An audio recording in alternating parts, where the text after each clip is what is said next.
13. So, sagot lang kayo para ma-take down notes ko mamaya. Kung sino-sino itong mga sumagot na to.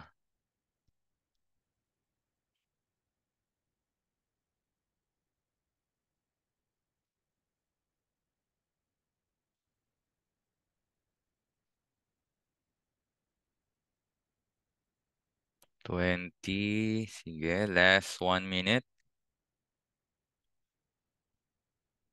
Good. 45%. Anong pa-participate? And 50. That's nice.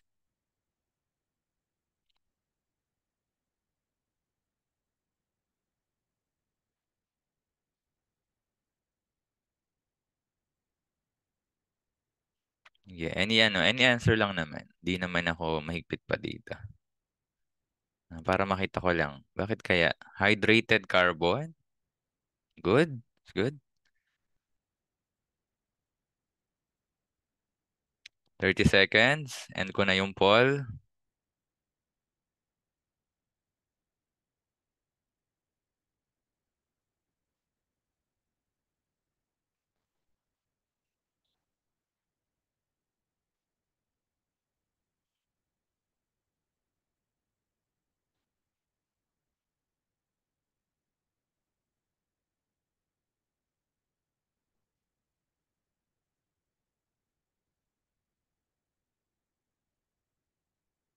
Okay, end ko na yung poll eh.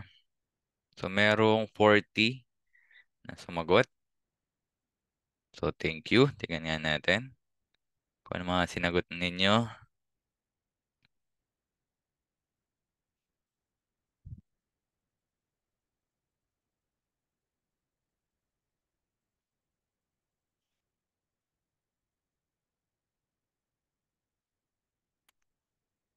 Made up of carbon and hydrogen. Attached in a water molecule. Water molecules and carbon. It is a glucose.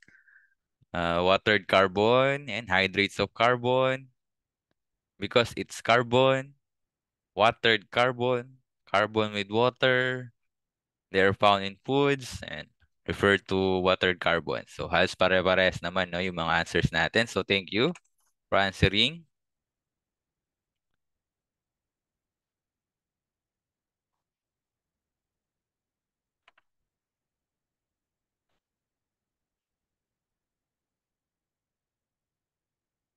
Download ko lang ang result. Okay. So, actually, mostly naman ay ganyan talaga yung naging concept, to be honest with you. Kung bakit siya naging carbohydrates in the first place. Kasi, noong una, ang pagkakaalam lang nila, whiteboard lang tayo. Ang pagkakaalam ng mga scientists nung una,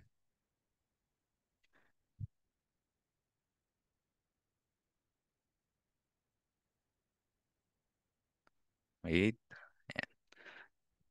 So, pagkakaalam ng mga scientists nung una, that carbon is a hydrate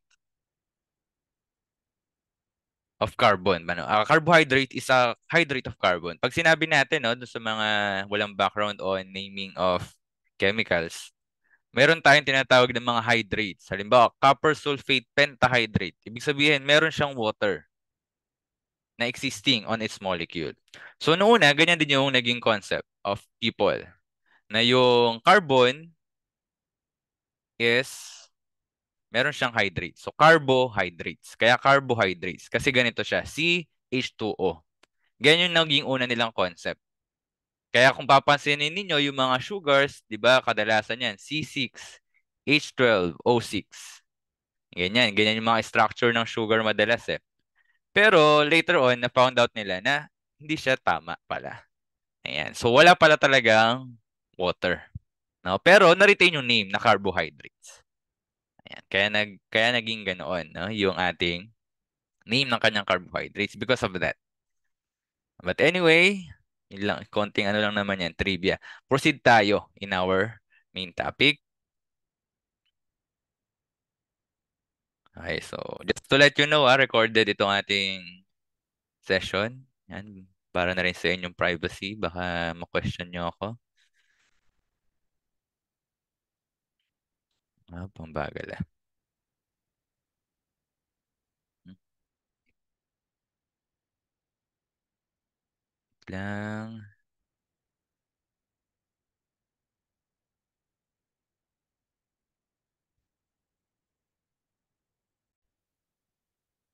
Mhm.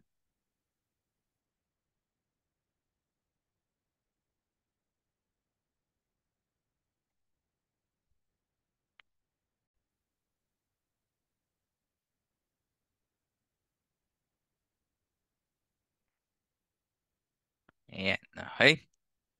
Oh, yeah. Nagkahang. Wait lang ah. Yun. So, carbohydrates. So, this is our topic for today.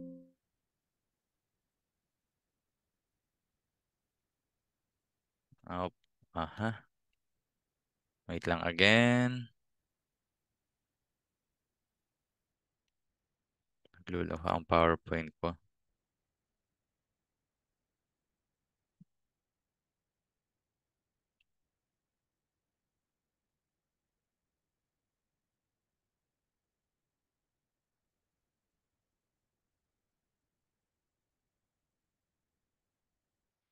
Okay, so proceed na tayo. So, carbohydrates is our topic talaga for this afternoon. So, yung inyong magiging assignment is all about carbohydrates, hindi yung organic compounds.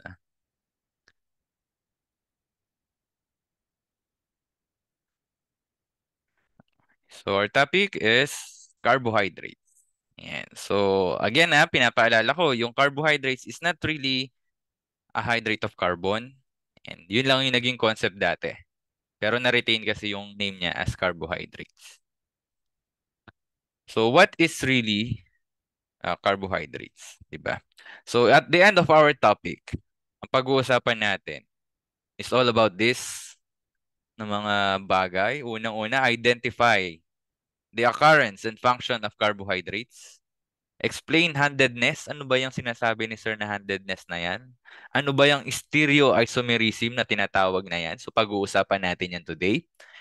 Different classes of carbohydrates. Hindi lang kasi ang carbohydrates, isang bagay lang yan. Hindi yan yung matamis lang na kinakain natin. No, titingnan natin ano-ano ba yung different classifications of carbohydrates. And we also identify the general characteristics of different carbohydrates. So meron tayong mga common carbohydrates na na-encounter. And we'll talk about some of those. Okay? So, what is carbohydrates nga ba? So, carbohydrates actually, in technical meaning, is composed of polyhydroxyaldehydes or ketones. Ayan, di ba? Binigyan ko kayo ng background kanina kung ano ba yung mga functional groups. So, kung titingnan nyo dyan, meron nakasulat polyhydroxyaldehydes or ketones. Aldehydes or ketones. Yan, so meron tayong possible na aldehyde, meron tayong ketone. Ano na ulit yung aldehyde? Chat nyo nga. Ano yung aldehyde kanina? Siya yung merong C, C double band O. So, yun yung ating aldehyde. No? Yung may C double band O ng nakadulo is yung H. Okay, so dulong part na C double band O. Kapag keto naman, nakagitna siya in two carbons. So, ganun din yung mga carbohydrates natin. Different. Ayan, thank you, Miss Timpog. Nasa yung ballpen ko. Thank you, Miss Timpog. So, nakapagitna, di ba, pag aldehydes. Pag ketone, nakapagitna yung aldehydes sa two carbon units. And for aldehydes ay nakapagitna with C and H. Ayan. So, thank you, Miss Timpog.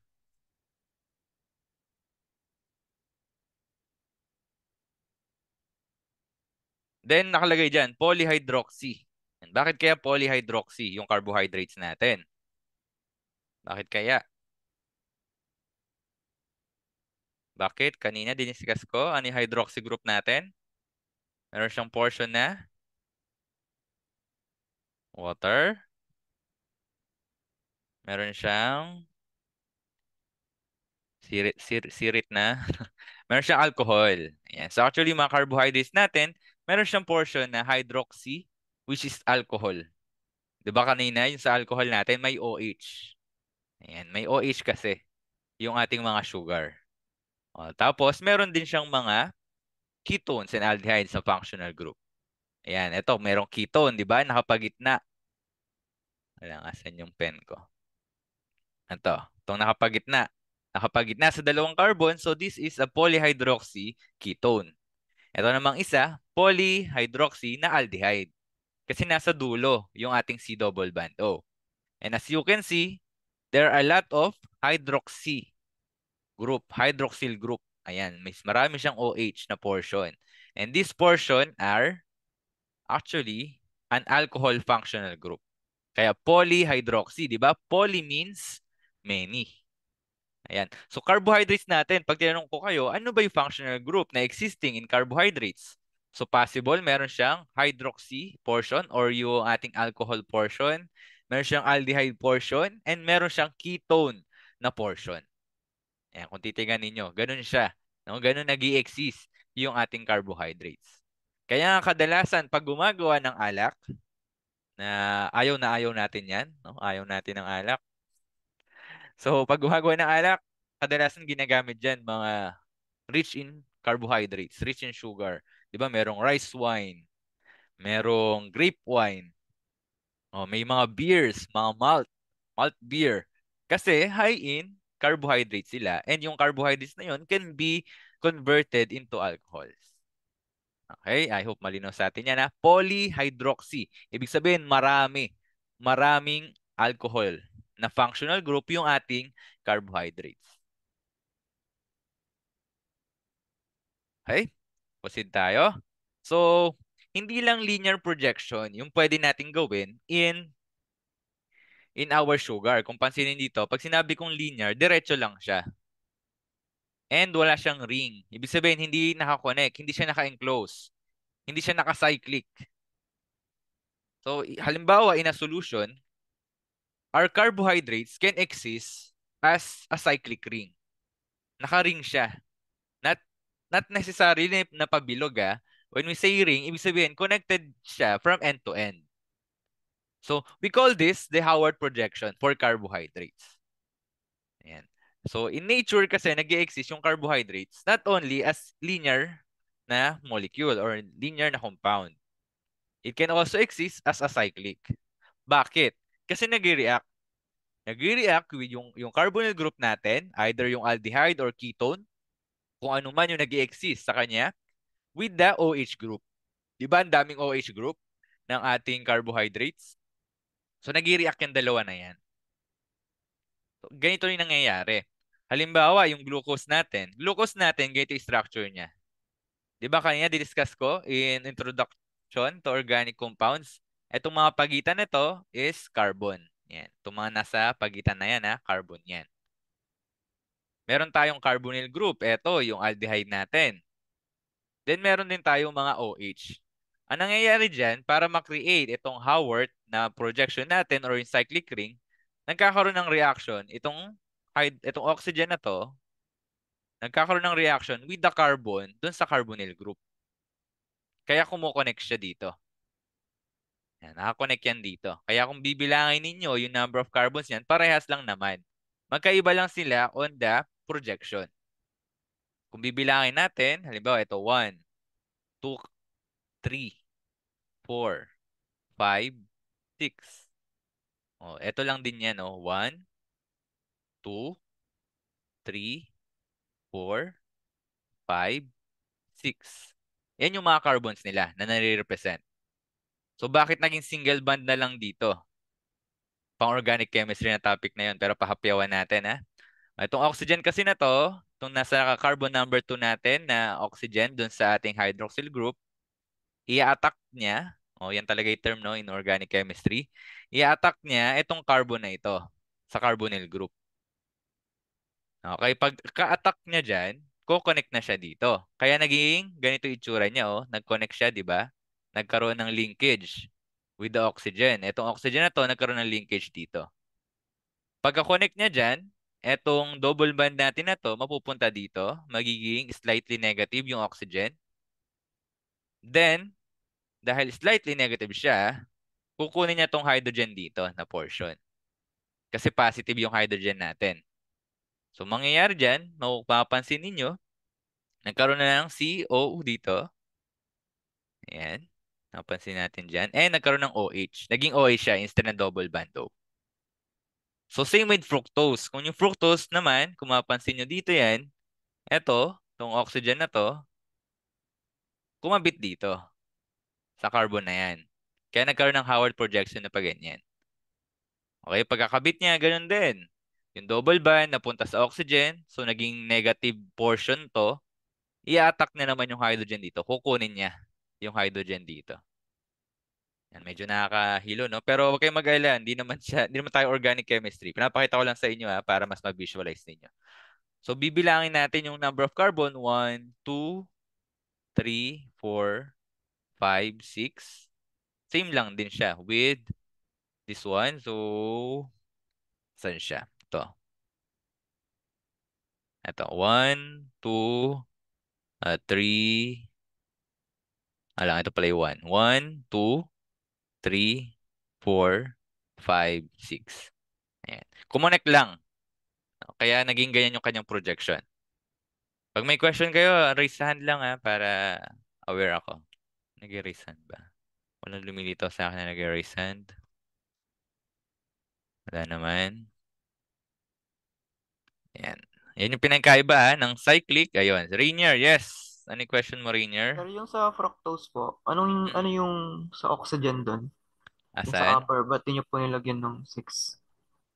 Ito yung 6, hindi yung oxygen. Ang 6 yung Opo, carbon sir. ang binibilang ko. Ito, itong nasa Buti po, baba na. sir, doon siya Hmm? hindi siya nagtuloy doon sa Sa? Kasi doon po sa, yung fructose, kung papansinin mo, siya ay ketone na part. Ito, oh. Ayan, oh, naka-ketone siya. Di ba dito kasi naka-aldehyde siya? Kaya lumiko siya dito. Kasi ang kumonek is yung portion kung nasaan yung double bond natin kanina. Andito yung double bond, di ba? C double bond O. So, dyan kumonek na carbon. Itong oxygen natin, dito sa carbon number 5 siya kumonek. Okay, hindi siya dito sa number 6 kumonek na carbon. Ito kasi number 5 natin, ito. Ayan. Kaya papansinin ninyo, kapag para sa 6 number of carbon siya, di ba? Yung aldehyde, ano form niya na structure? Parang piatos. Diba? Parang hexagon yung napoproduce niya na structure. Kapag naman yung ketone, nandito siya sa second na carbon natin or parang fifth natin na carbon, ang na-produce niya ay pentagon, yung para niyang structure on Howard projection. Okay? Kasi nga, again, itong oxygen na to, itong number 2 natin, ang kanyang inattack ay yung may carbonyl group, itong functional group na carbonyl. Hindi niya i-attack itong portion na to na number 6 carbon. Okay? Kaya kung makikita niyo itong CH2O6 na to, ito yan. Yan. Itong portion na to. Okay, asa naman tong HOC2 na to? Ito yan, CH2OH na to. Okay? Okay na tayo, Rainier? yes po, sir. Okay, sige. Thank you. So, proceed tayo. There are a lot of carbohydrates. Hindi siya simple actually na molecule. Napakadami niyang classification. Meron tayong 4 actually. Ano-ano kaya yon? Meron tayong 3 na basic classes of carbohydrates, which is monosaccharide, disaccharide, and oligosaccharide. Meron tayong pang-4, which is the polysaccharides. Ano kaya ang pinagkaiba-iba niyan? Pag sinabi nating mono, ano ibig sabihin nun? Ibig sabihin niya is isa or one. Yan. Yan, thank you sa mga... Okay, sige. Reviewin ko na lang mamaya itong meeting chat natin. Para tuloy-tuloy tayo. So, mono means one or single. Ayan. So, ganun pag mono. And saccaro, ibig sabihin kasi niyan is sugar. Kaya naging monosaccharide yung pangalan natin. Kung makikita nyo dyan, may isang dot lang. Kasi yung monosaccharide, these are the basic units of carbohydrates. Ay basic unit siya ng carbohydrates. Other carbohydrate group nagbabase on this basic unit or different combination of these monosaccharides, of this basic unit of monosaccharides. Kapag naman di, ang ibig sabihin niyan, dalawa. Diba? Di means two. Ibig sabihin, may dalawa kang saccharide units or monosaccharide units. And they are linked by a covalent bond. Ang mas tamang term is glycosidic bond. Mamaya makikita nyo din naman yan. Then for oligosaccharides, Oligo means 10. Yan, 10 kasi yung ibig sabihin ng oligo. Pero lahat ng saccharides, yan, thank you sa mga dito, sumasagot sa tanong. So, oligo means 10, pero lahat ng saccharides or carbohydrates na kasama from more than 2 to 10, those are classified as oligosaccharides. Polysaccharides naman, more than 10 na tayo dyan. Ibig sabihin, sobrang dami na. Kaya nga poly. Okay, long chains. And sabi dyan, hundreds or thousands of combinations of monosaccharides. Ganun siya, yung mga polysaccharides natin. Mamaya makikita ninyo. Ano kaya yung mga common na polysaccharides? Ano kaya yung mga common na carbohydrates that belongs to polysaccharides?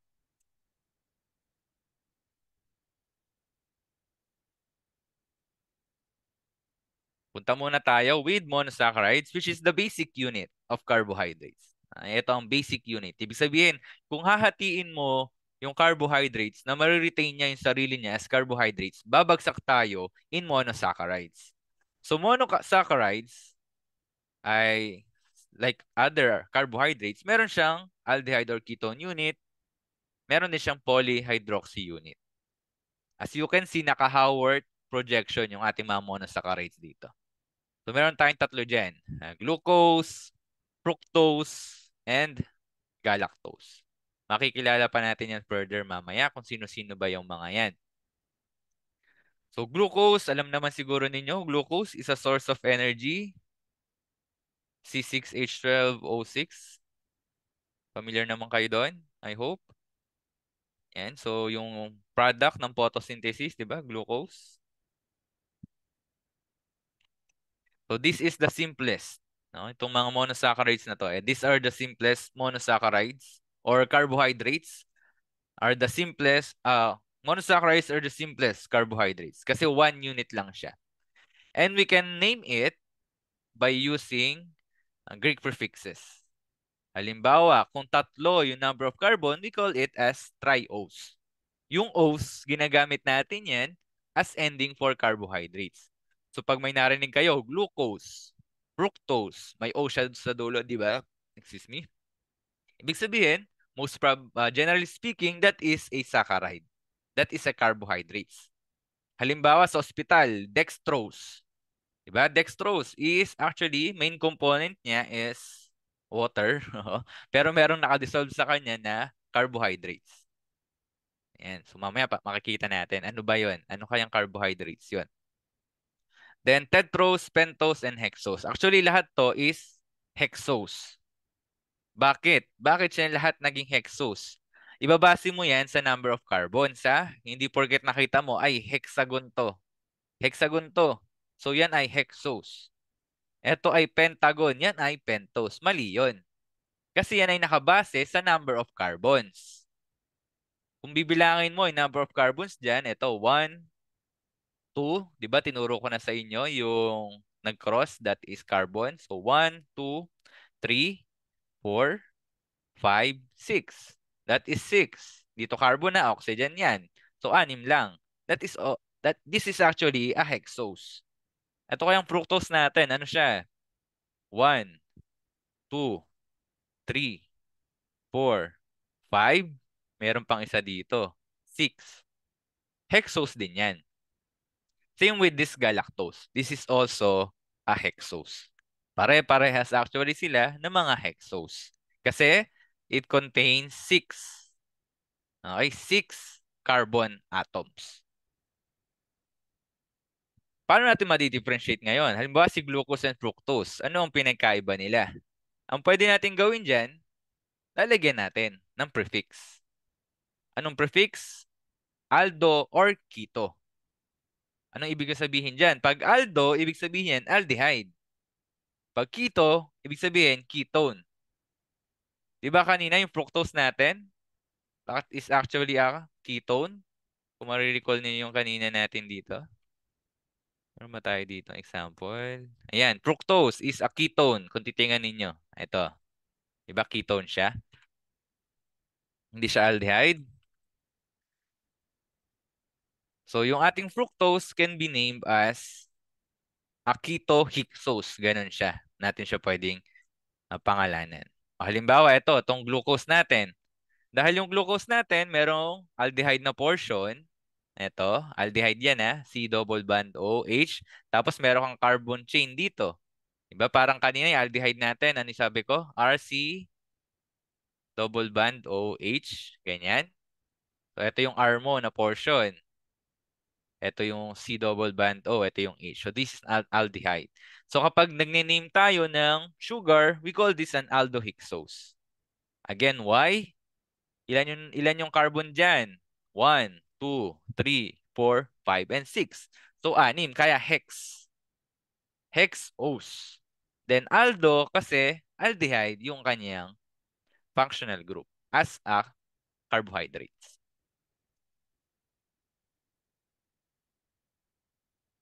O, ito naman. Clear ko lang para makita niyo. O, ito. This is ribulose. Yung kanyang common name. Ano kaya yung isa pa niyang name? Bilangin natin. Again, ilan yung number of carbon? So, meron kang ketone group, tama? So, 1, 2, 3, 4, and 5. So, pag 5, di ba? 5 yan, ibig sabihin is pen. Pen siya, pentose siya. Anong klase ng pentose? Keto, pentose. Kasi ketone yung group mo, hindi aldehyde. Okay? So, ganyan let's try naming this. Sige nga, try yung pangalanan. Itong number 1. Sabay nyo nang i-chat, 1 and 2.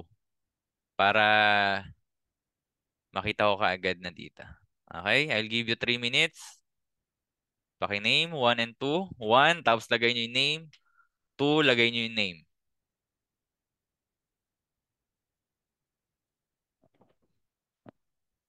I'll give you 2 minutes Pangalanan natin. Sige, paki-chat na lang.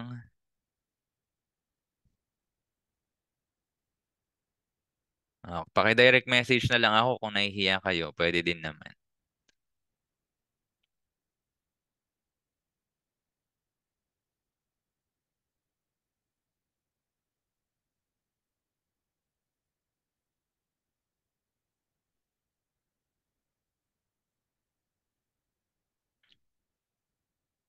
Itong una, number 1. Okay. Yan, yung mga nagasagot na. Thank you. Take note ko na lang mamaya yan, no? Kayong mga sumasagot ay natakpan. Okay, 1. 1, 2.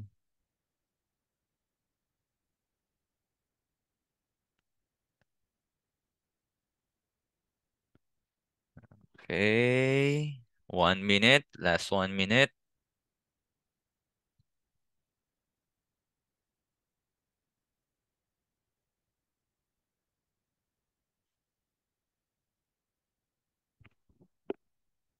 Okay.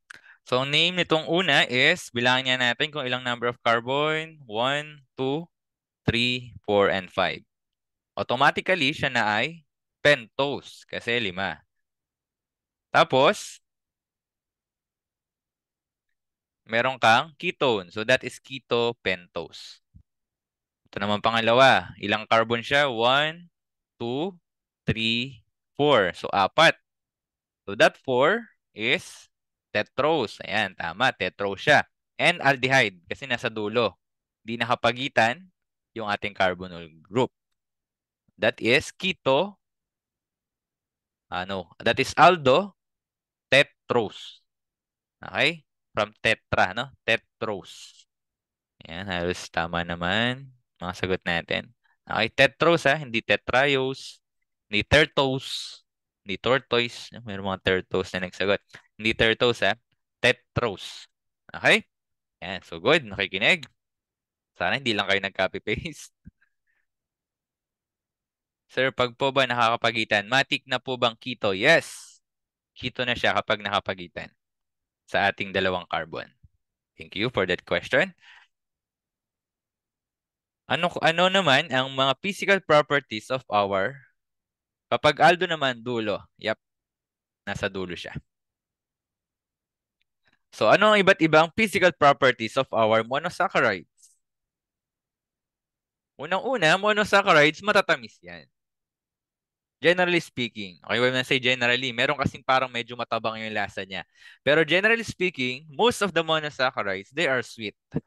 Yan, sweet siya, no? Yung mga monosaccharides natin. And isa sa mga sweetest, masabi natin, na monosaccharide. Monosaccharide lang ha.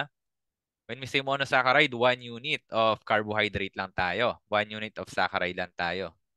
Ayan, meron daw sweet kayong kaklase. Sino kaya?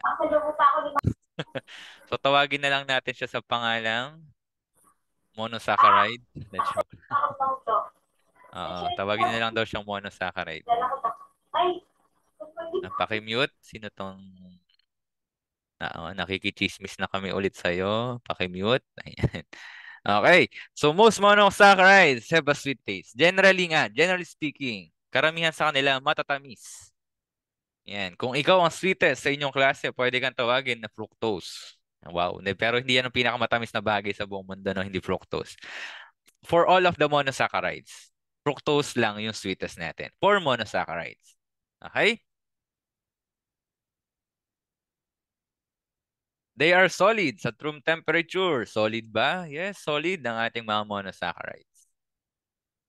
Then, soluble sila in water. Bakit? Ba't kaya sila soluble in water?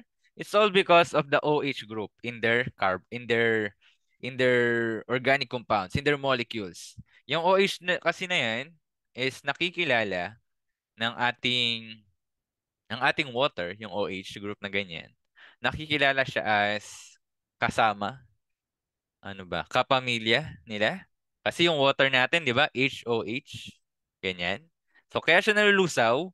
Halimbawa, yung ating ethanol, nalulusaw siya, di ba? Same way with our monosaccharides kasi marami siyang OH group. Ang tendency, nakde-detect ni water as kapatid, kamag-anak, pinsan, no? Kasi meron siyang OH na portion.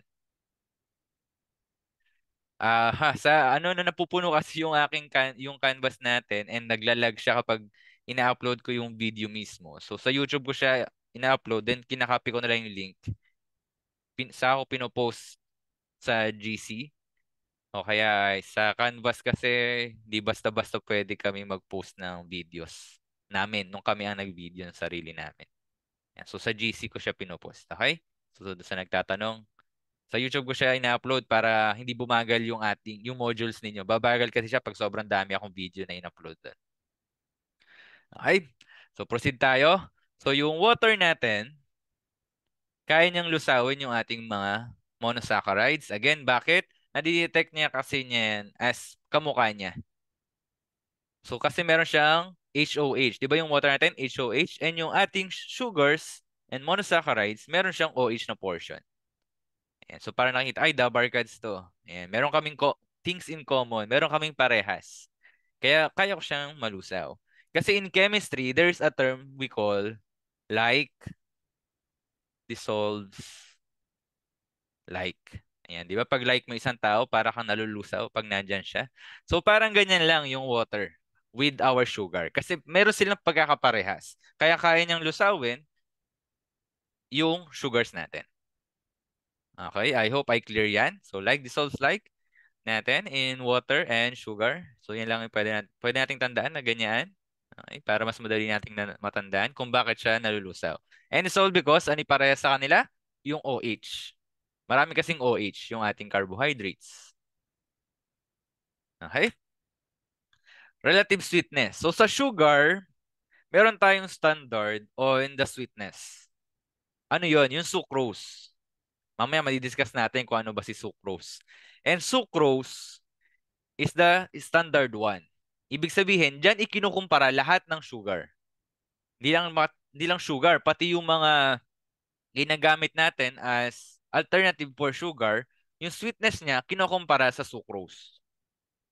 Okay? So, ito yung ilan ng mga classification ng mga sugars. May lactose dyan and galactose and so on. Kung titingnan niyo yung fructose, 1.73.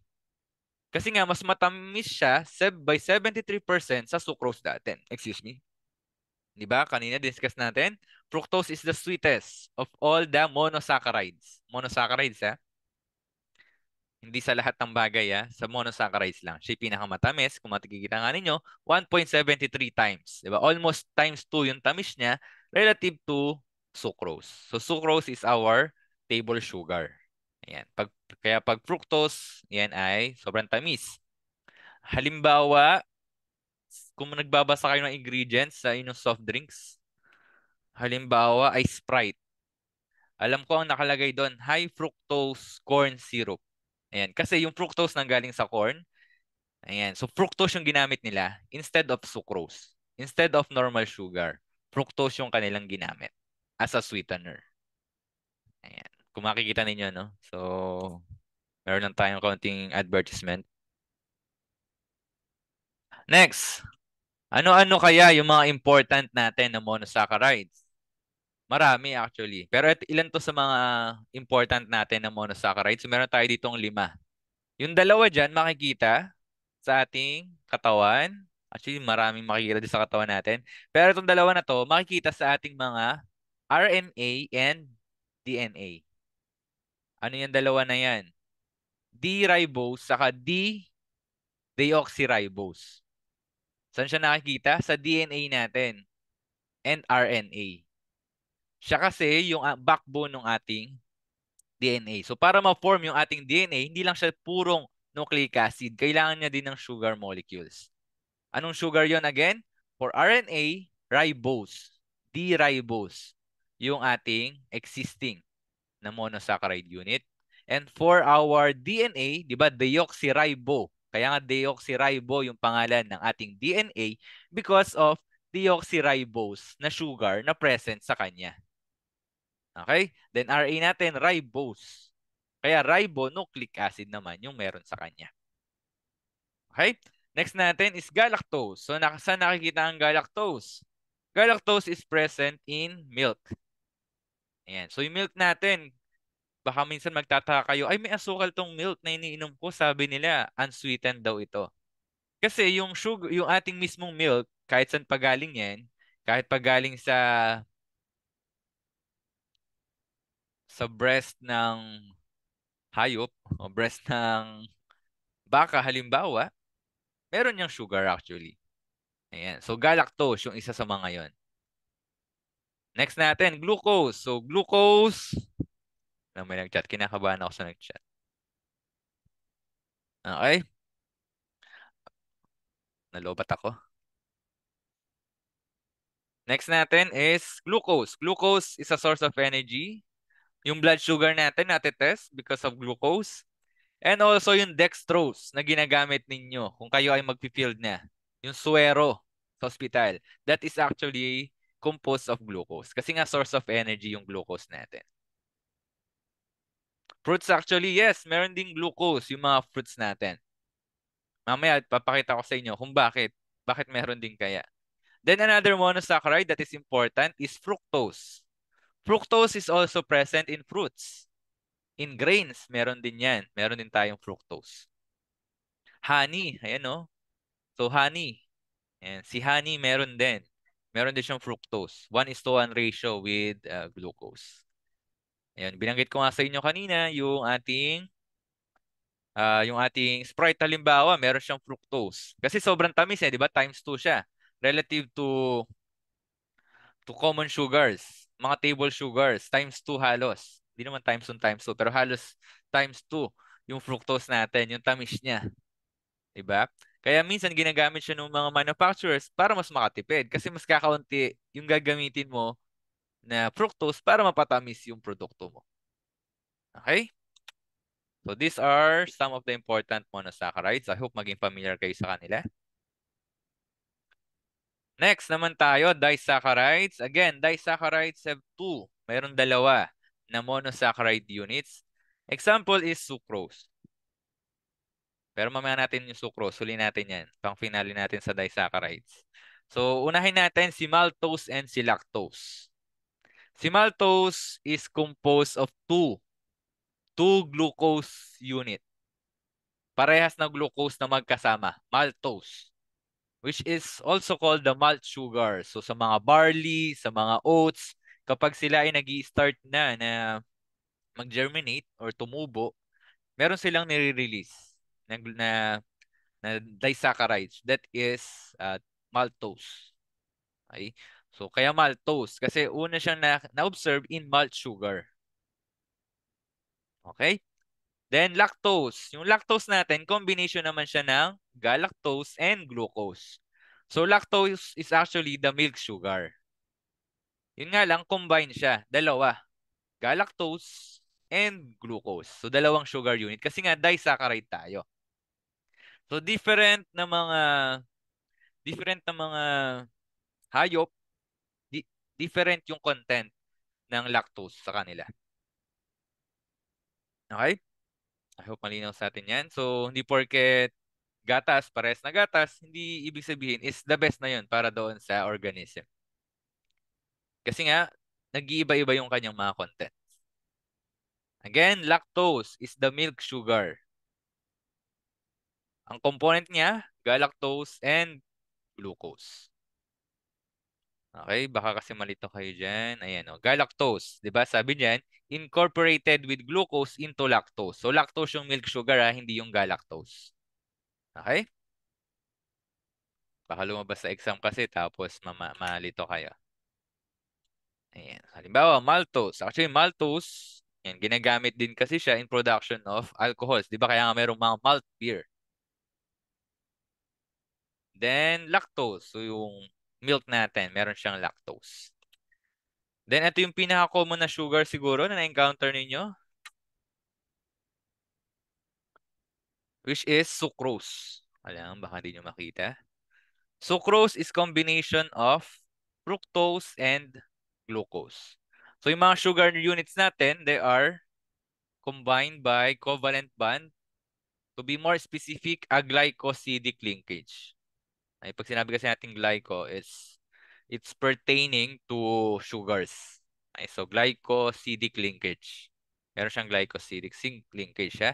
And it is a combination of glucose and fructose, yung ating sucrose. Kaya nga present din to in our fruits. 'Di ba? Present yung sucrose sa halaman. Present yung sucrose sa mga kinakain nating prutas. Kasi combination siya ng fructose and glucose. Kaya present yung fructose, present yung glucose sa mga prutas. Pero actually, yung most content niya is sucrose. Okay? Which is also known as the table sugar. Ito yung ginagamit natin na common na sweetener. Ito yung na-extract from cane sa mga tubo. Parang maraming tubuhan dito sa may gawing Pampanga and Tarlac. Ayan. So, dyan, no? Table sugar natin is sucrose. Yung pampatamis na ginagamit natin normally. Then, proceed naman tayo with oligosaccharides. Vegetables, yes, meron din naman yung vegetables natin. Pero, konting ano lang yan. Konting, masabi natin, konting units lang.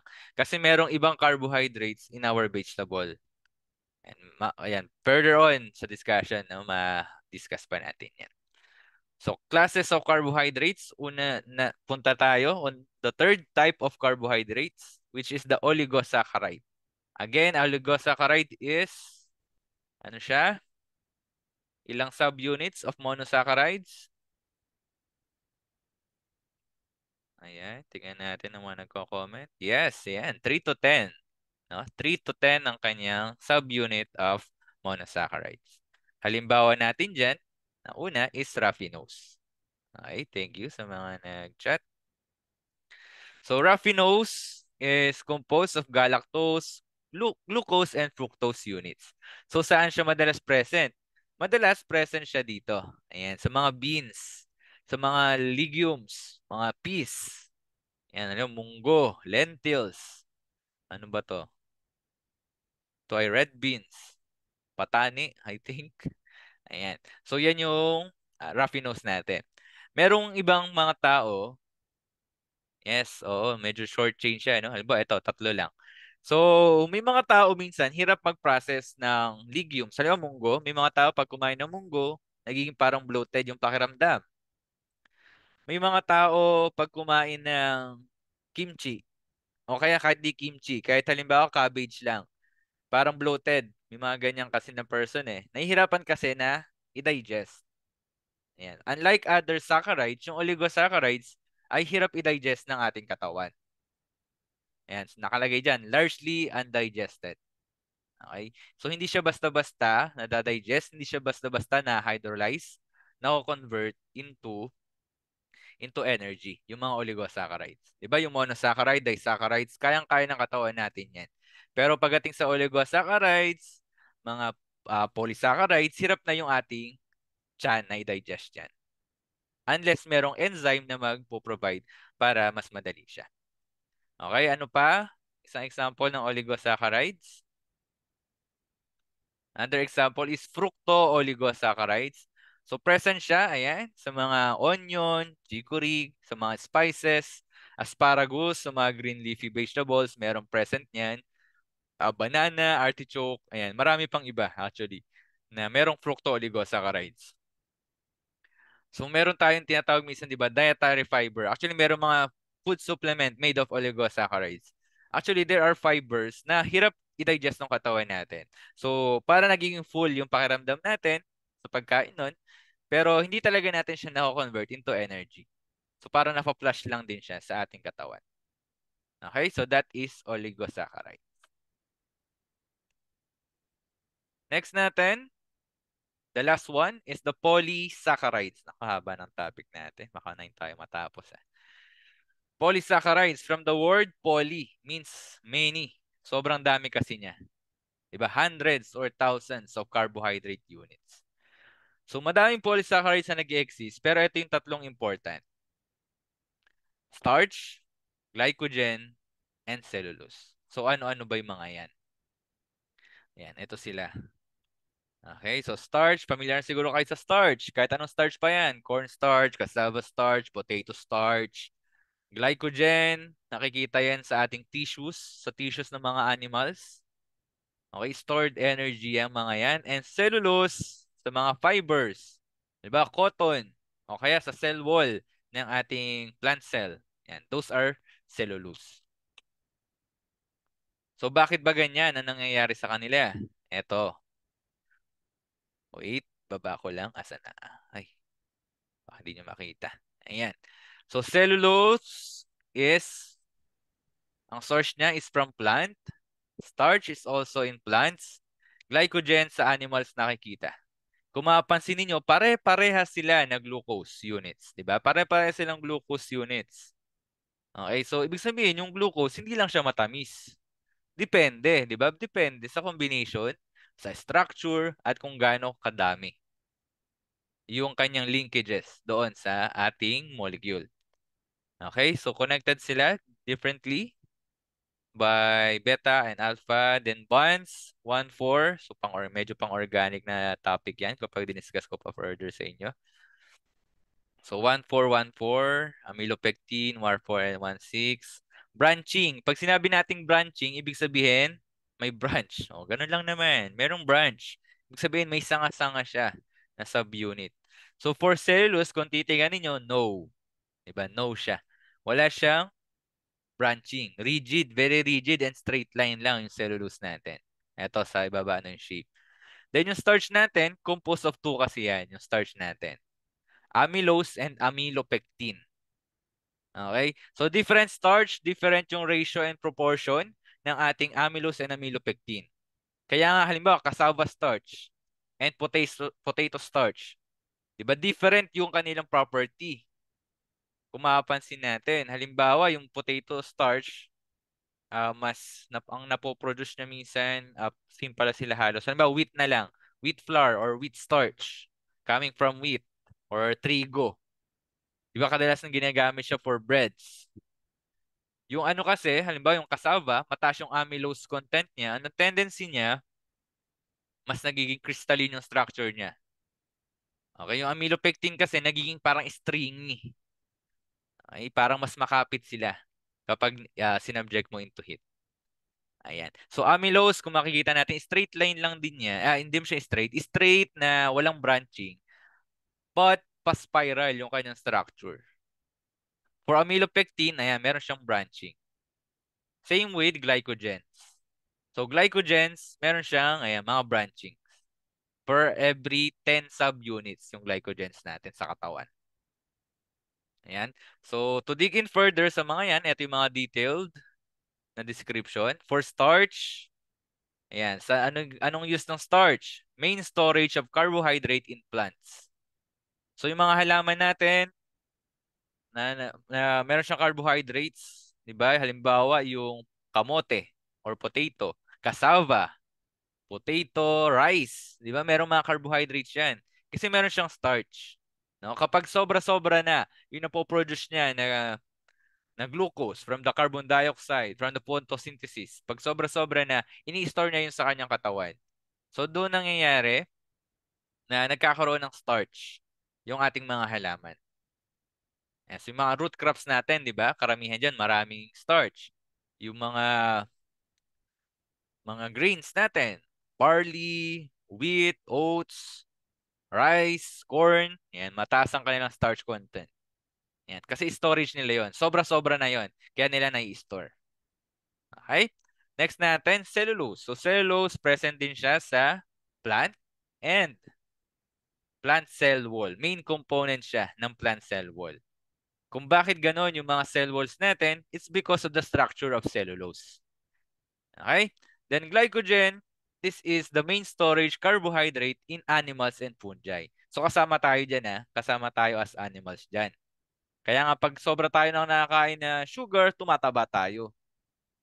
Ayan. So na-convert kasi yung sugar into glycogens na naiiwan siya or na pupunta sa mga tissues natin. Yung mga yan. Kaya pag sobra-sobra ng kanin, ayan, sobra sa matatamis, pero depende pa rin sa metabolism nyo yan as a human. Depende kayo sa metabolism and paggamit nyo ng carbohydrates. Pero halimbawa, kung ating lifestyle is ano lang, paupo-upo lang tayo, normally, di ba tumataba tayo. Pag kain tayo ng kain, then kain tayo ng kain ng matamis, ng maraming sugar, ganyan ang nangyayari. So, pupunta siya sa mga tissues kasi natin as a storage of carbohydrates, yung glycogen.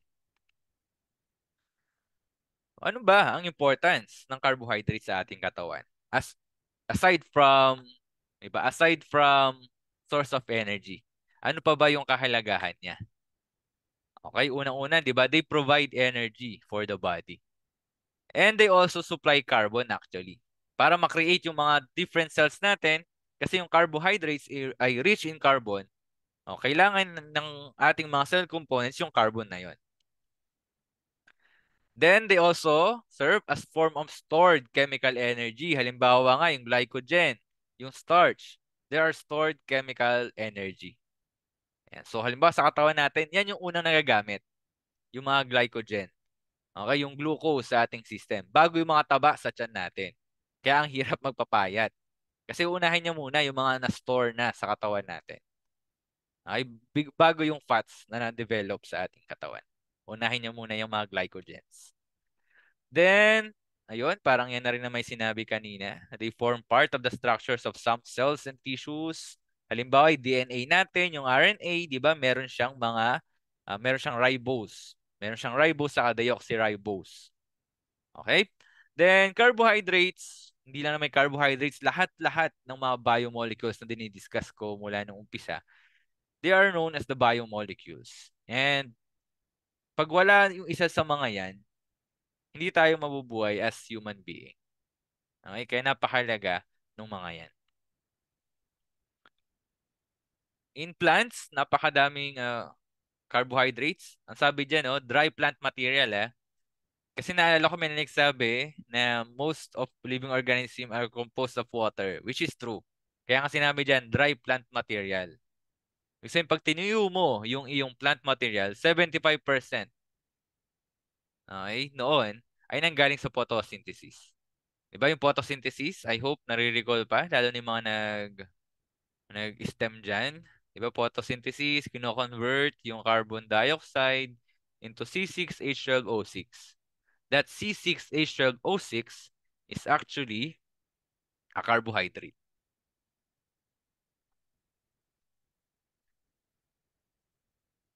Ayan, so sabi nga dyan, except water most of the matter, tayo man, sa plants actually, hindi tayo, kasi meron silang cell wall.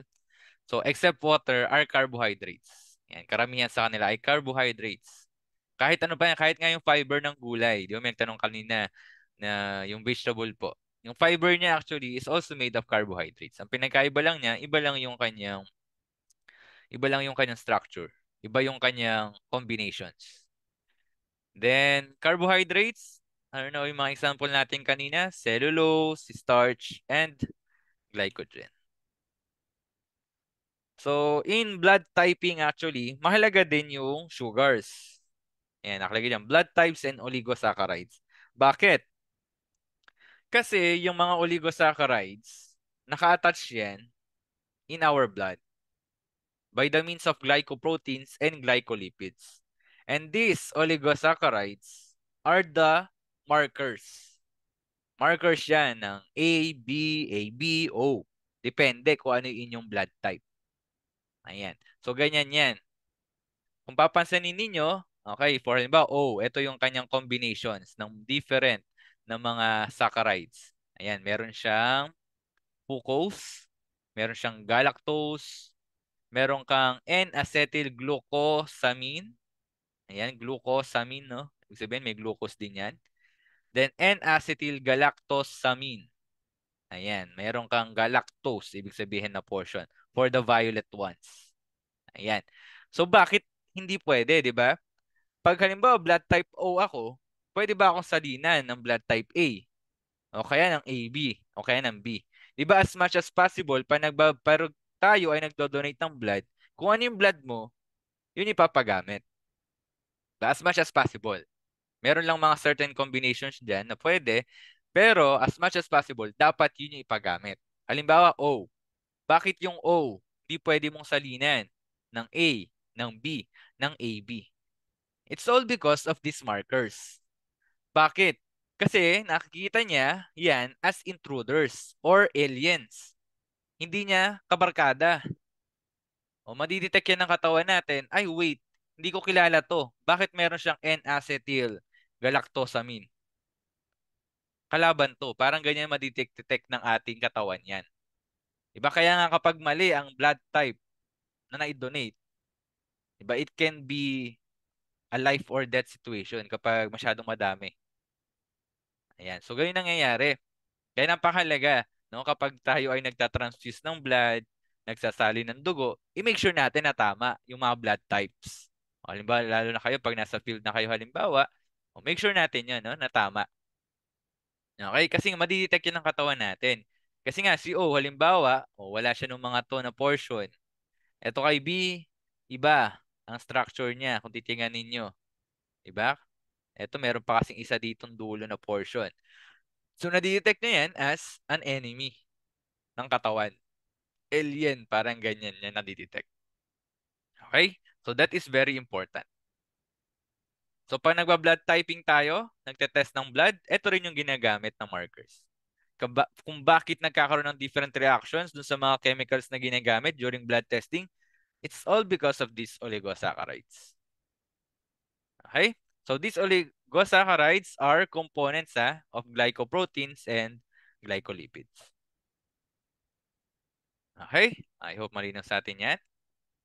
Yan. So, ano na tayo. Malapit na tayong matapos. Kaya pa? Ano nga pa? Thumbs up dyan kung kaya pa. Kaya pa po. Kaya pa. Wala Oo. pa po, sir. Kaya pa. O, sige taas lang kayo ng kamay pag may question Medyo ang dami nating i-feed na mga topics ngayon. I hope ano, may nagka-cry na. Sige.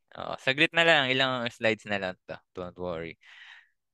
Pero, eto yung minsan, di naman lahat, pero yung iba kasi dito medyo nahihirapan. When we talk about chirality. Ano kaya yung chirality na yan? Yung iba dito nahihirapan. So, pag may question kayo, taas na kamay huwag kayong mahiya. No? Di masama na magtanong. So, carbohydrates, meron silang chirality na tinatawag. Actually, hindi lang carbohydrates. A lot of organic compounds, a lot of biomolecules, meron siyang chirality. Meron siyang point of chirality. And this point of chirality is also called is also referred to as an optically active portion of the molecules. Okay? So ano ba yan? Ano ba yung sabihin ng optically active? Ibig sabihin yan, halimbawa, meron kang glucose. Nag-pass through ka doon ng polarized light.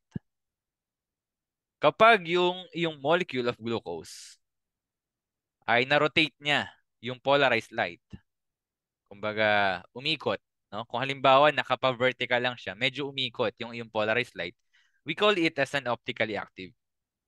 Okay? Ibig sabihin, meron siyang portion na chiral. And medyo ano to medyo sa, hindi ko alam kung na-discuss sa inyo dati sa mga Gen Chem ninyo, pero again, taas lang kayo ng kamay kasi naunawaan ko. Yung iba nahihirapan dito sa chirality. So may dalawang classification of substance when we say about biomolecules and organic compounds. Meron tayong tinatawag na levorotatory at dextrorotatory. Anong pinagkaiba nila? Kapag pinadaanan mo ng polarized light, yung molecule ng levorotatory, na yung rotation niya is to the left. Kapag naman dextrorotatory, ang rotation niya is to the right. Okay. So mapapansin natin yan sa mga molecules and chemicals na meron nakalagay na L or negative. Halimbawa, pag levo is negative siya, then may nakalagay na L minsan. L-glucose. Pag naman dextro-rotatory, ayan, positive, o kaya nakalagay sa kanya malaking D, D-glucose. Okay, ibig sabihin, yung kanyang yung kanyang activity is to the right. So mamaya mas ma-imagine nyo yan kapag pinakita ko na yung mga examples natin. Marami sa mga molecules nga natin, sinasabi ko sa inyo, in biochemistry, is meron kang mga chiral na portion na makikita niya. Okay? Ibig sabihin, kung chiral again, it is optically active. And this activity, optical activity or chirality, can dictate kung yung compound mo ba is beneficial or not. Meron kasing mga molecules na parehas silang glucose halimbawa. Parehas na glucose talaga. Ang pinagkaiba lang nila, yung substance mo kung siya ay levorotatory o dextrorotatory. Nagkakaiba na yung kanilang property. Ayan, so mamaya papakita ko pa sa inyo. Okay? So sabi diyan, pwedeng beneficial, pwedeng poison. Ayan. So ganun kahalaga no itong pag-aaralan natin na chirality.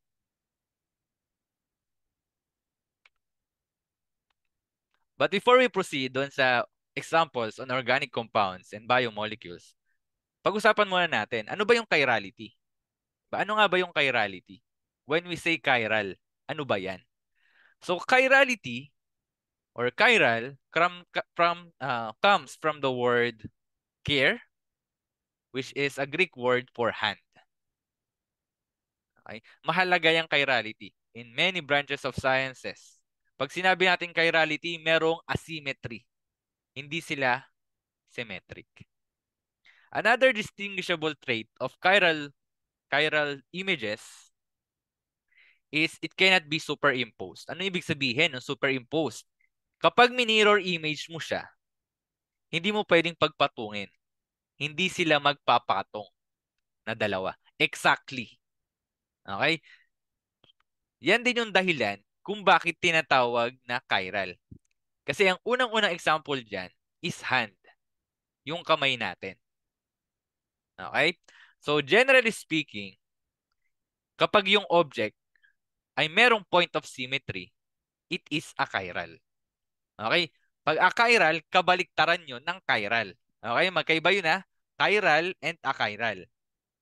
Pag chiral, ibig sabihin, sila ay indistinguishable. Kahit na i-mirror image mo, hindi siya parehas. Kapag achiral, mirror image mo, parehas siya. Pwede mo siyang pagpatungin. Pagpatungin and walang maglalagpas. Halimbawa, yung left hand mo. Imagine niyo no, yung left hand. Naglagay ka ng mirror dito. Ayan, maglagay ka ng mirror dyan. Di ba pag minirror natin yan, parang yung right hand yung kalalabasan niya. Okay? Ito yung pinky, yung ring finger. Ito yung dirty finger. Joke lang. Middle finger. Ano, ito yung middle finger o index finger. 'Di ba ganyan pag mirror image? Then pagpatungin natin siya. O, ipatong natin tong left hand na to dito. 'Di ba hindi siya magbabangga? Hindi siya magsusuperimpose. So ganyan yung chiral objects. Pag mirror image mo siya, hindi siya magsusuperimpose. Kapag naman achiral yung object natin, pag mirror image mo siya, magsusuperimpose sila. O, pahalimbawa, ito. Ayan. Ito ang ating bote. Dito sa portion na to. Mirror natin. Kinuha natin yung kanilang images. Pinagpatong. Di ba swak na swak? So, ganyan yung mga achiral objects. Okay? Ganyan yung pinagkaiba ng chiral and achiral objects. I hope malinaw. Malinaw naman. Sana. Kung may question, taas kayo ng kamay para ano ko kayo, ma-guide ko kayo. So, try nga natin to. Sige, kahit chat nyo na lang, no? Baka magka-interruption pa kayo kasi kapag nag-class point tayo eh. Oo. Maganda sana mag-class point eh. Kaso baka, ano nga, magka-interruption. Pero kung gusto nyo mag-class point, pwede din naman. Ito. Ano, punta lang kayo sa classpoint.app tapos ito yung class code. And pwede naman. Pwede din. So, pwede nyo ring i-chat, no? Don't worry. Sige, allow ko din itong mga nag-chat sa Zoom. Pwede rin sa class point if you want. Alin kaya dyan? Ang chiral. Chiral. Chiral. Okay.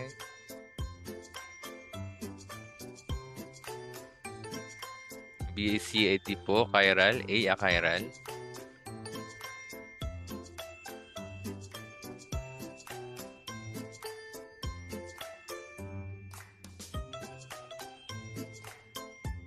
ANC. Okay. Sige, tingnan natin. Ano kaya? BCD. Which is chiral. Alin ang alin? So, chiral. Tingnan natin. Mirror image natin to. Halimbawa, mirror image natin to. Itong A. Pag mirror image natin yan, magsusuperimpose sila. So, ito ay achiral. No? Hindi yan chiral. Letter B natin is chiral. Yes. Pag mirror image mo yan, hindi yan magpapatong. Letter C, di yan rectangle. Kung rectangle yan, this is a chiral. Pero dahil siya ay may isang gutling dyan, this is actually a chiral molecule. So D, ito D medyo tricky actually eh.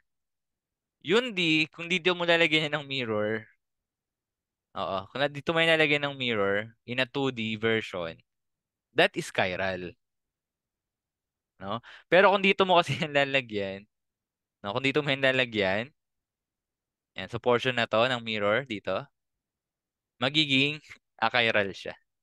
Di ba? Oo. Magiging parang ano din siya no? Achiral kapag dito mo siya pinadaan. Ayan. So, ganun, no? But anyway, para synchronize lang din siguro tayo, no? With other professor. Baka kasi hindi nila ma-realize din tong portions na to. Or baka hindi nila malito pa tayo, no? So, consider lang natin to as chiral. Okay? So, ipaglalagay natin ng mirror dito lang. Okay, para ano tayo? Isa tayo muna. Okay? Actually, tama ka, Richie, no? Na achiral talaga yan. Kaso, ay higher ano na siya higher form, no? ng chirality. Higher form na siya ng pag, pagpo-project. Okay? But actually, yes, that is a chiral, no? Yung D. Pero, on 3D, no? On 3D, masabi natin na siya ay a chiral. Pero for this topic, siguro ano na muna natin para hindi kayo malito, no? Okay? Yan, I hope ay malinaw sa atin yan.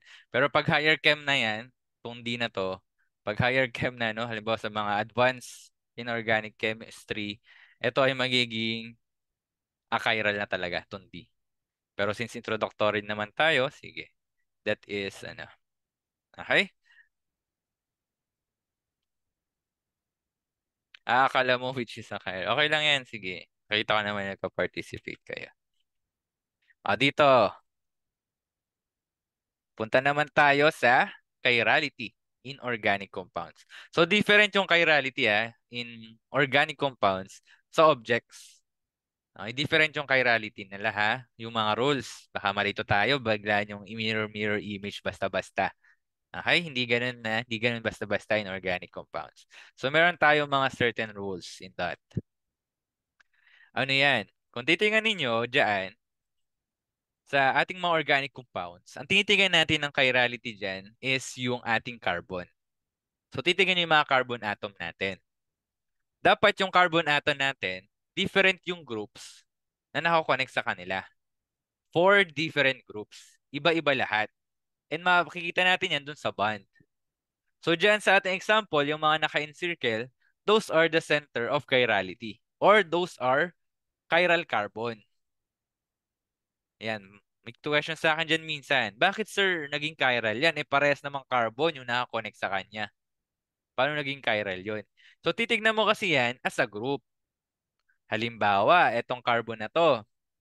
Tignan mo yung mga nakakonect sa kanya na apat. Iba to, di ba? Iba to. Iba to. And iba rin ito. Okay? As a group mo siya titignan. Hindi lang kung saan siya basta nakakonect. Di ba? So, ganun mo masabi if it's chiral or achiral kapag dating sa mga organic compounds. Okay? So, bakit naman hindi ito naging achiral? Eto.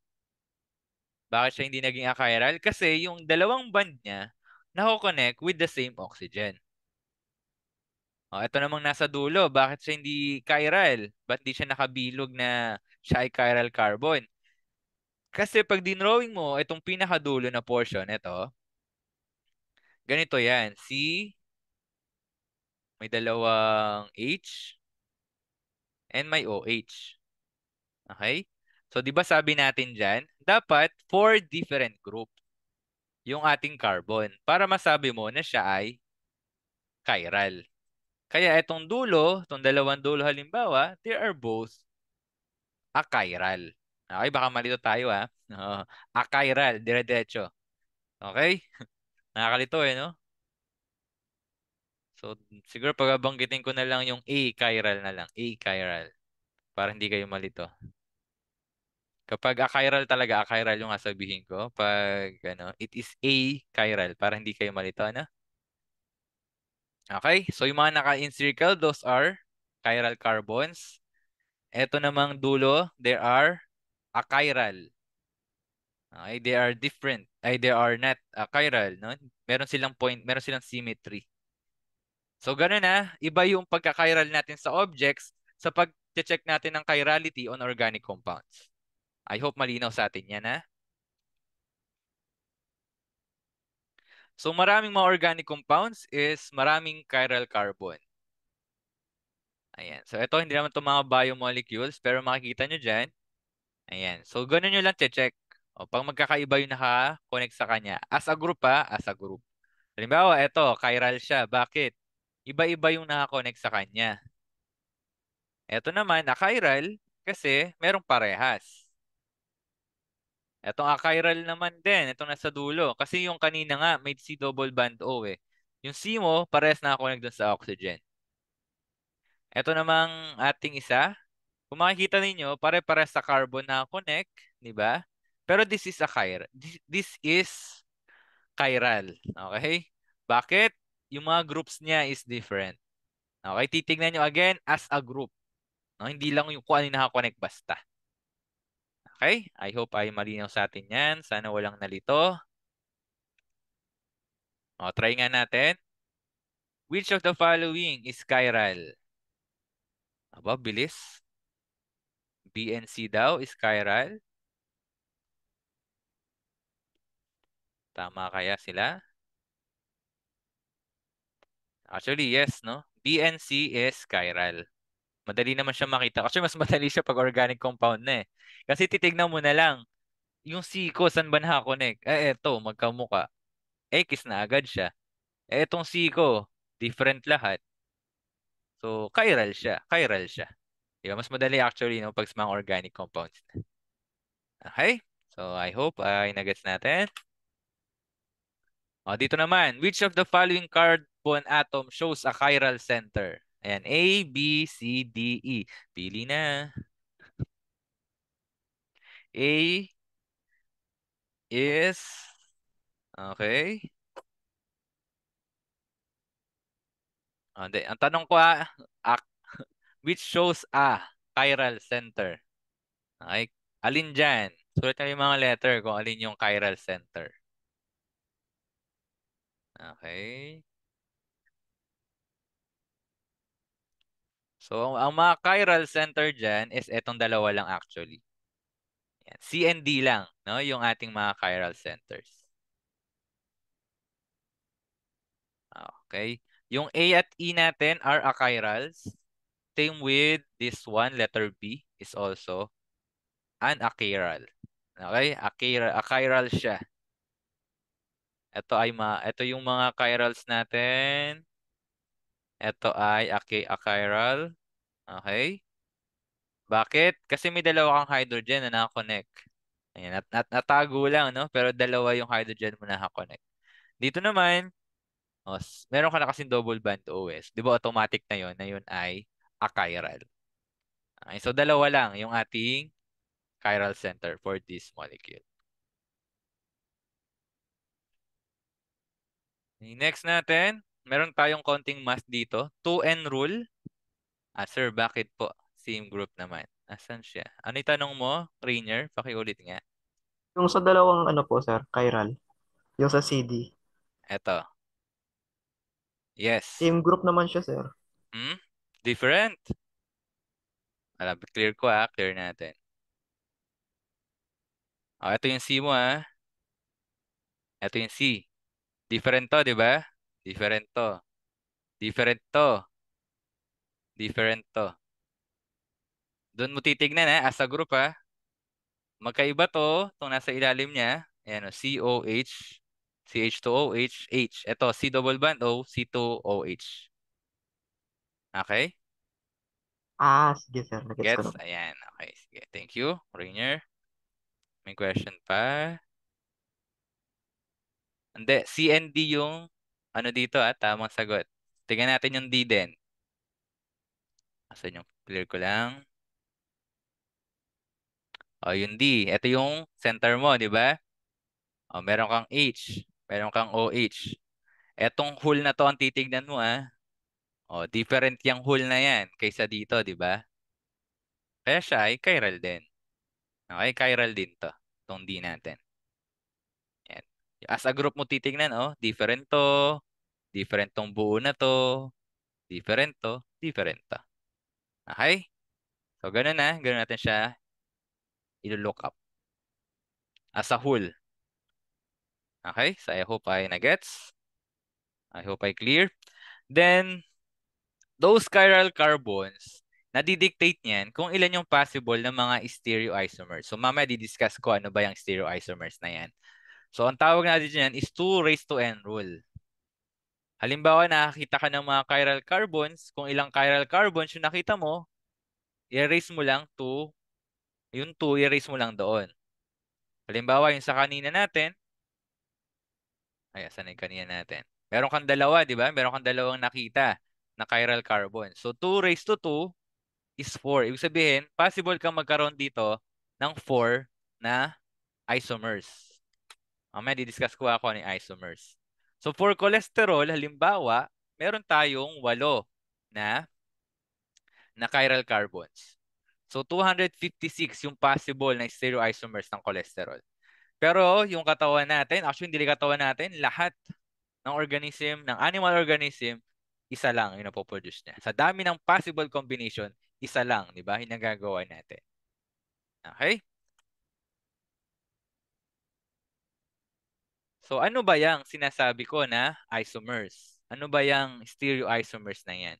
Pag sinabi nating isomers, these are compounds, parehas yung kanilang chemical formula, pero iba yung kanilang mga structures. Kung titignan mo, parehas yung number of carbon, parehas yung number of hydrogen, parehas yung number of oxygen, pare-parehas talaga yung number nila. Ang pinagkaiba lang nila, yung orientation, yung structure. O halimbawa, itong glyceraldehyde natin. Isang L dyan, isa D-glyceraldehyde. They are isomer. Isomer silang dalawa. Bakit?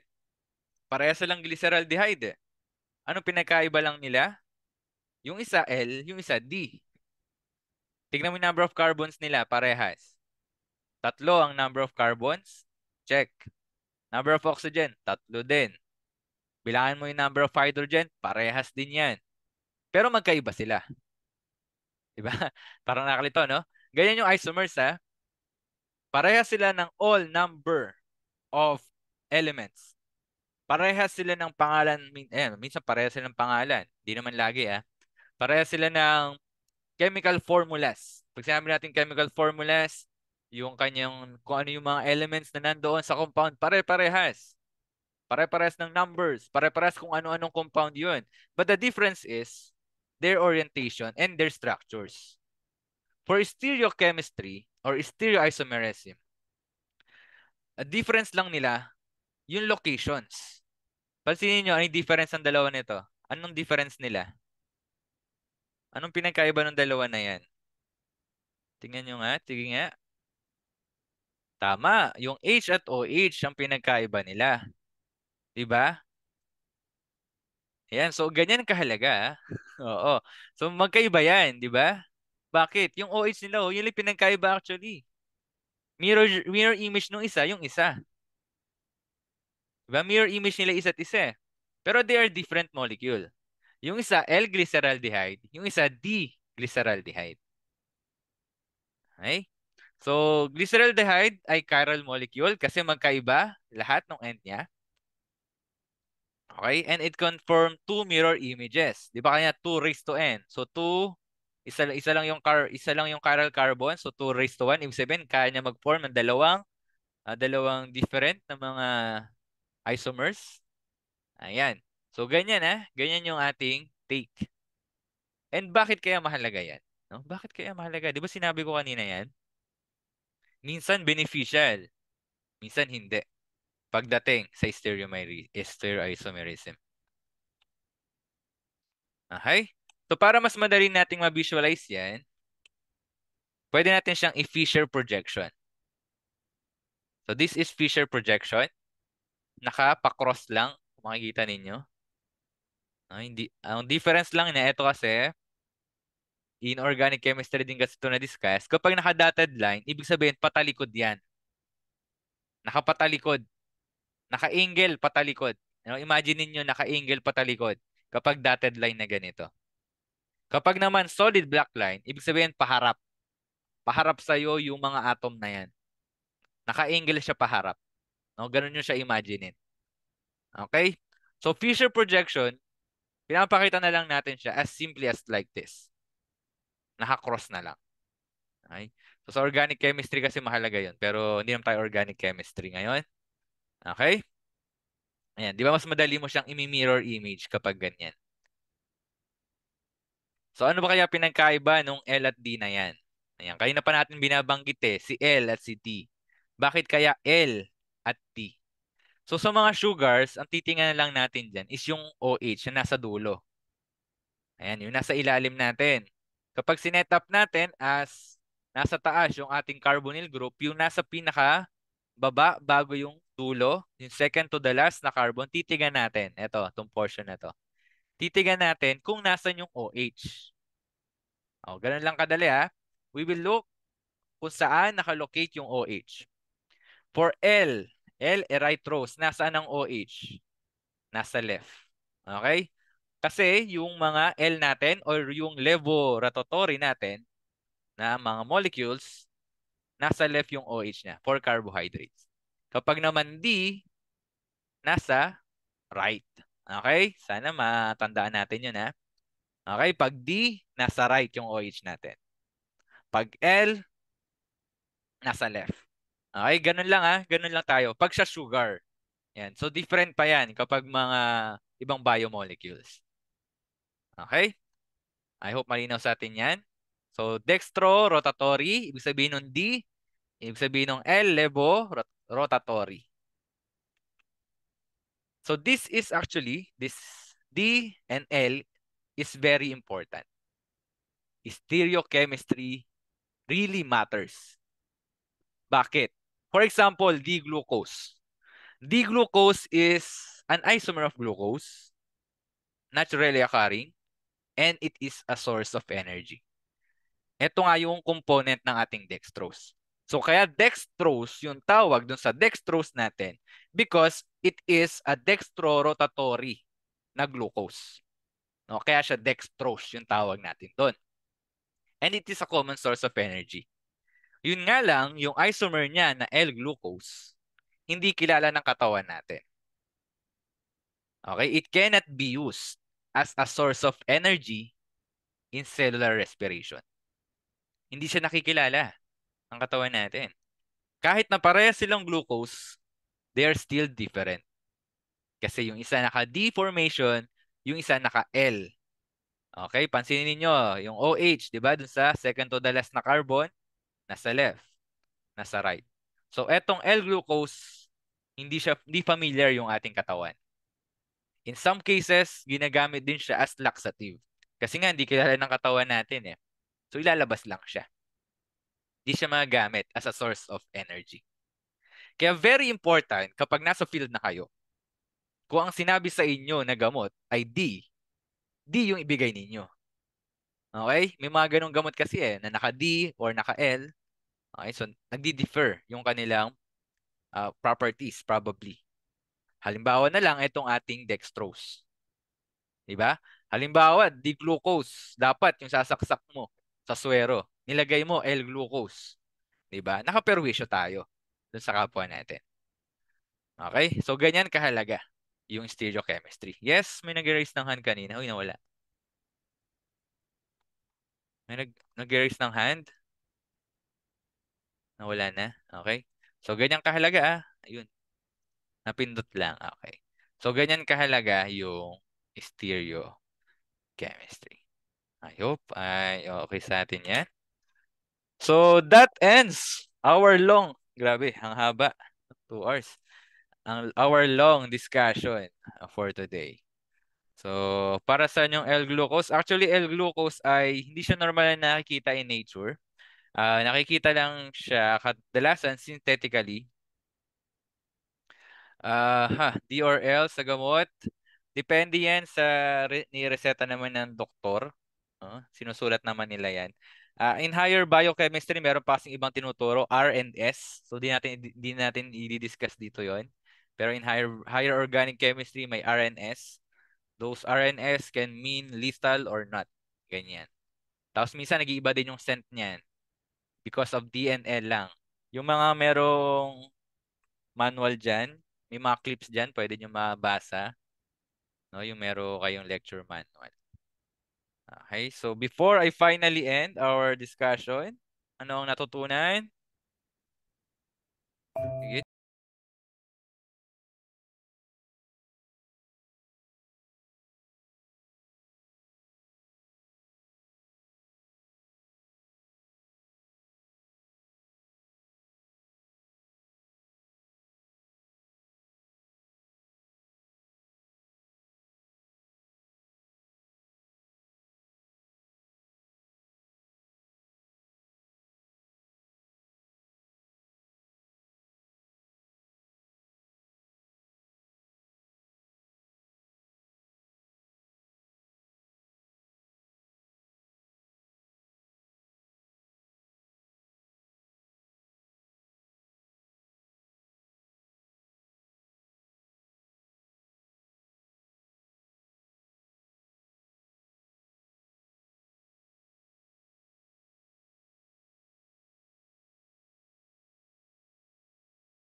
Okay.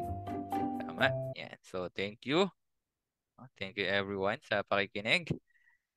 Yan. May questions? Any questions sa ating discussion? None, sir. None. Okay. None po. Ayan. So, I hope natutunan naman natin kung ano yung mga function ng carbohydrates. Handedness. Yung handedness, yun yung chirality, no? Then, classes of carbohydrates. Nakita ko may mga nagsagot naman of different classes of carbohydrates. And stereoisomerism, ayan. So, kung bakit siya mahalaga, di ba? Na-discuss din naman natin. Okay. So, that ends our discussion. Stop ko lang ng recording. Then, yung mga na-late kanina,